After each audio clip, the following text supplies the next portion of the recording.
கர்த்தர் அதிசயங்களை செய்கிறார். ஊழியங்கள் வழங்கும் ஜீவ வார்த்தை. இந்த நாளுக்காக ஆண்டவருக்கு நன்றி செலுத்துவோம். ஒவ்வொரு நாளும் ஜீவ வார்த்தை கேட்டு நீங்கள் கர்த்தரால் ஆசீர்வதிக்கப்பட்டு வருகிறீர்கள். அதற்காக நான் ஆண்டவருக்கு நன்றி செலுத்துகிறேன். ஆண்டவர் இன்னும் உங்கள் வாழ்க்கையிலே பெரிய காரியங்களை செய்வார். இந்த நாளிலும் உங்கள் வாழ்க்கையில் இருக்கிற சோர்வுகள், பிரச்சனைகள், நெருக்கங்கள் எல்லாம் இயேசப்பா மாற்றுவார். இன்றைக்கு நிச்சயமாகவே நீங்கள் சந்தோஷப்படத்தக்கதான காரியங்களை உங்கள் வாழ்க்கையில் ஆண்டவருக்கான செய்வார். இந்த நாளின் ஜீவார்த்தைக்கான வசனம் சங்கீதம் 35:18. மகா சபையிலே உம்மை துதிப்பேன், மகா சபையிலே உம்மை துதிப்பேன், சபையிலே உம்மை துதிப்பேன். நாம் ஆண்டவரை துதிப்பதற்காக ஆண்டவரால் சிருஷ்டிக்கப்பட்டிருக்கிறோம். சங்கீதக்காரர் தாவீது சொல்லும்போது சொல்றாரு, கர்த்தரை துதிக்கிற துதி எப்பொழுதும் என் வாயில் இருக்குன்னு சொல்றாரு.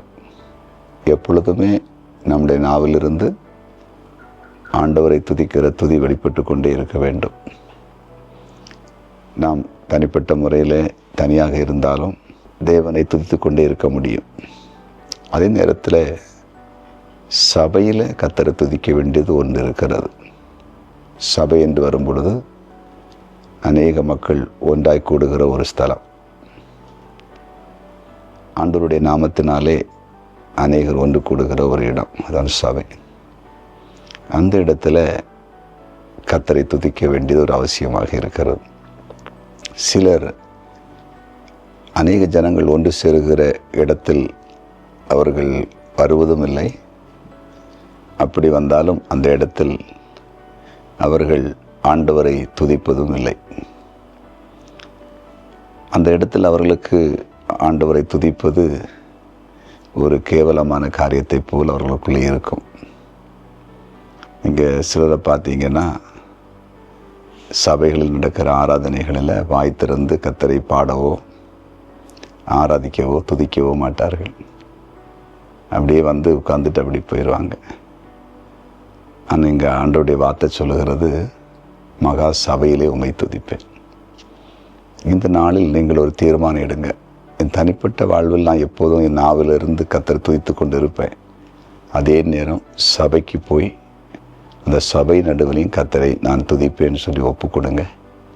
துதிகளில் மத்தியில் வாசம் செய்கிற ஆண்டவர் பெரிய காரியத்தை உங்கள் வாழ்க்கையிலே செய்வார். ஜெபிப்போமா? ஜெபிக்கலாம். ஆண்டவரே, உம்முடைய பிரசன்னத்துக்காக நன்றி. நீர் பேசின ஜீவ வார்த்தைக்கு ஸ்தோத்திரம். நாங்கள் உம்மை துதிக்கிறவர்களாக இருக்கணும்.